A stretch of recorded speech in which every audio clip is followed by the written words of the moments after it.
Have you seen Donald Trump lately? Because things are not looking good. But we'll listen to a couple of songs if you want, and that's okay with me. I like it. So we'll do that. We'll do those songs that we had mentioned, Justin.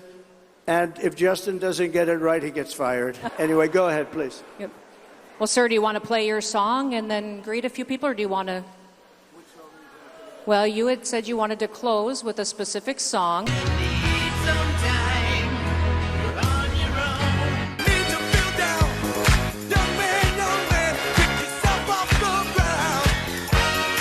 Hallelujah, hallelujah.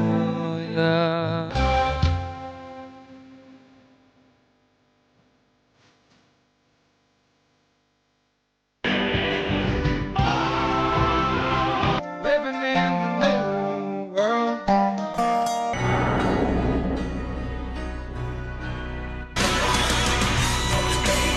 This is just one of several moments where Trump has seemed unhinged, unfit, and all around in a cognitive decline. Even grading on a curve for him, it seems as though every time he gets in front of a microphone these days, what comes out of his mouth is a combination of incoherent and offensive.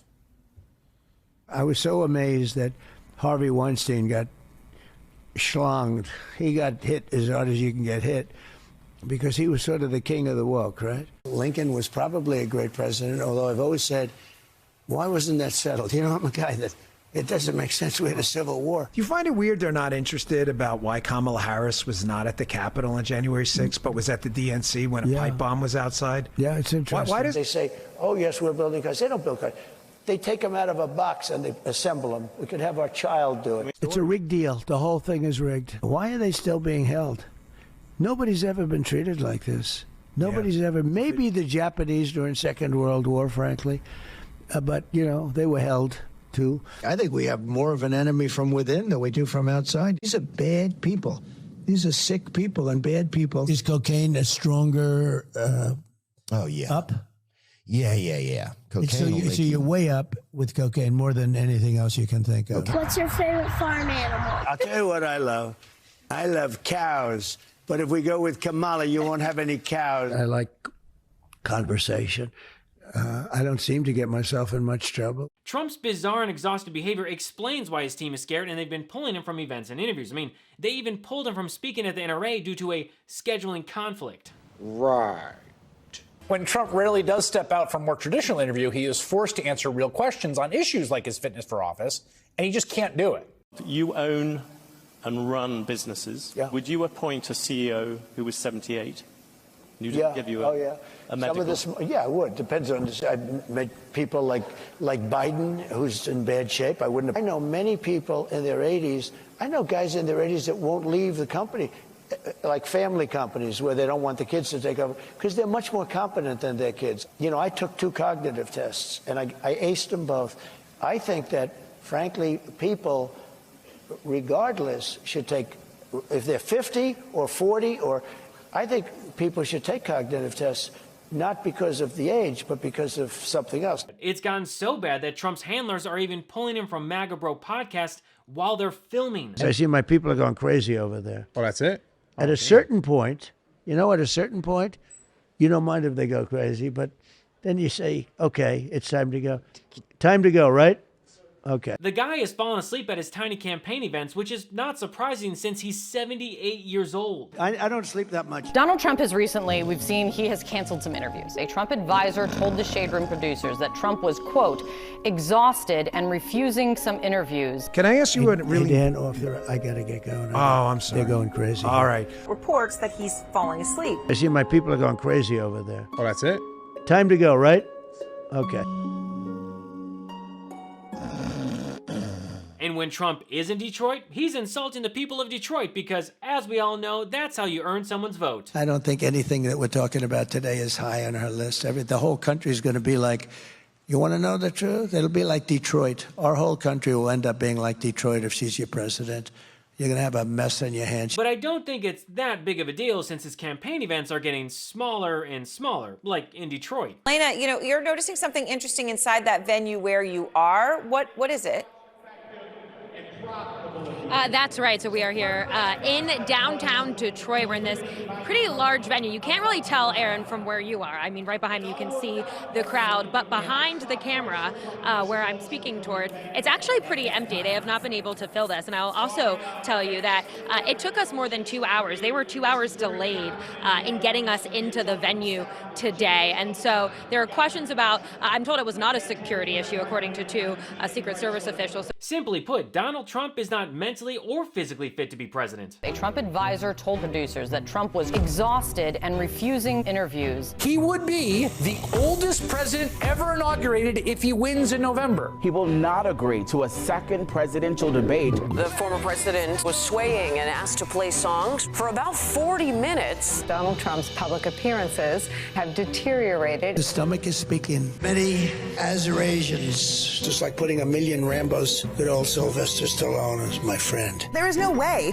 that this man who can't make it through an entire speech, who keeps canceling things, is going to be the person that does 4 more years. But before we dive into this more, I want to quickly thank today's sponsor.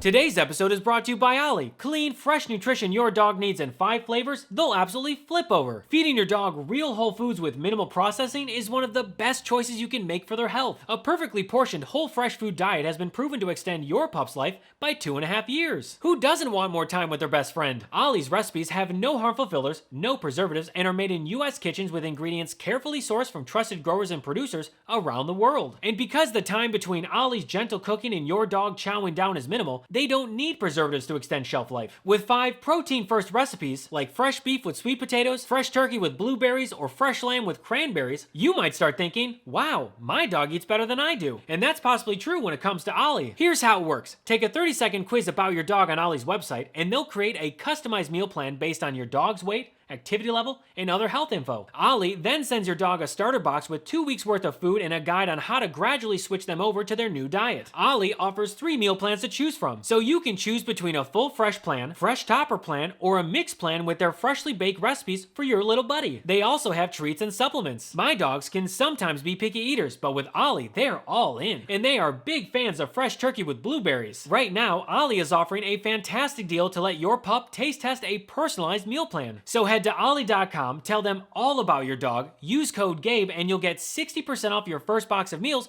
when you subscribe today. That's OLLIE.com and use code GABE to get 60% off your first box. They even offer a clean bowl guarantee on their first box, so if you're not completely satisfied, you'll get your money back.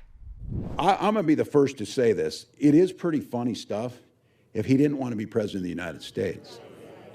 It's pretty funny stuff if he weren't going to try and deny women their reproductive rights.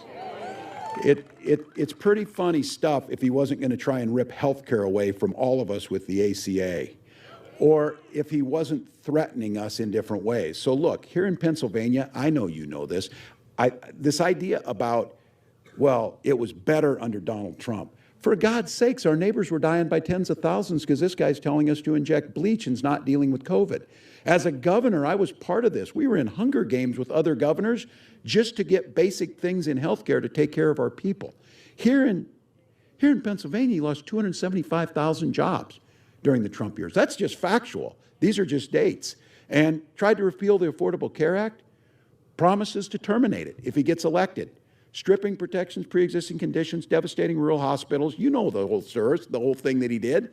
He tried to cut grants for rural communities affected by natural disasters. And I know we're in the Trump era, and I know everything's been normalized, but you decide for yourself over these next 38 minutes if you want to use a lifeline, right? Call a friend in the Trumposphere and ask them if they think that's normal. It's gotten so bad with Trump that his team is now hiding his medical records from the American people. What's Trump hiding? What does he not want us to know? Did he have a stroke, or does he have early signs of dementia? If he's running for president, we deserve to know. We called this weekend for him to release his medical records. The vice president released her medical report from her doctor, Donald Trump's team. I heard him on your air last hour insisting that everything is okay and that there's nothing to see here.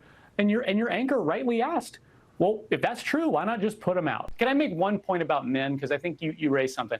I think that if you're a man, you're not afraid to put out your medical records. If Donald Trump was a real man, he'd put out his medical records. And so I think he shouldn't be afraid to show the country his health and mental and physical fitness before this election. It's something we've been talking about for the last few days. And if he's watching, I hope he understands the importance of telling the American people whether you're up to the job by showing your health information and showing whether you can be fit. Well, maybe Harris will ask him about it. We haven't heard that being a... Now, Trump talking about Hannibal Lecter, shark attacks, and Arnold Palmer's penis is nothing new. Why is he talking about Arnold Palmer's penis in front of Pennsylvania voters? Jake, you seem to like that line a lot. Let me tell you that Donald Trump is doing rallies nonstop around the country. Let me just say something. I don't want to be talking about this. Right. Donald Trump is out there saying it is... But you continue to. Well, actually, that one about Arnold Palmer is a new one, but that's besides the point. Trump's mental state has been deteriorating for a while now. Just watch Trump get confused and fumble over the most basic things. November 8th. Get out and vote. If everybody gets out and votes on January 5th or before. If Japan is attacked, we have to be in World War III, okay? We would be in World War II. For the people of Arizona. Also, we have many Azerasians in our room. We will stop illegal immigration, deport every last criminal alien, and dismantle every criminal gang and cartel threatening our citizens, and that'll happen very quickly. You know why? They moved all their criminals from Venezuela right into the good old USA. But, sir, where are those numbers coming from? I guess I get them from the papers in this case. If I'm elected, you won't lose one plant. You'll have plants coming into this country. You're going to have jobs again. If I'm in a boat, it's all electric, and it starts to sink. I asked the guy, do you get electrocuted sitting over this? And then I say, and I don't think there's anything wrong with this, do you? Because it's an analogy. I say, and if there's a shark about 10 yards away, right where they are, right where all the congressmen are, right over there, look at us. It's time to turn the page. Trump is not fit to be president. Have you seen him lately? I mean, he is out there, he's giving these 2.5-hour speeches, just a word salad. You don't know what he's saying. He just played music for half an hour. Just swayed to Ave Maria and YMCA. I mean, imagine if Jackie or I did that. You would be worried if your grandpa started acting like this. You would. I mean, right? You'd like call up your brother, your cousin or something and be like, hey, have you seen Grandpa lately? What are we gonna do? But this is coming from somebody who wants unchecked power. Wants the most powerful office on earth with the nuclear codes and all that. Now, the point is we do not need to see what an older, loonier Donald Trump looks like with no guardrails. America's ready to turn the page. We're ready for a better story. Arizona, we are ready for a President Kamala Harris. That's what we want.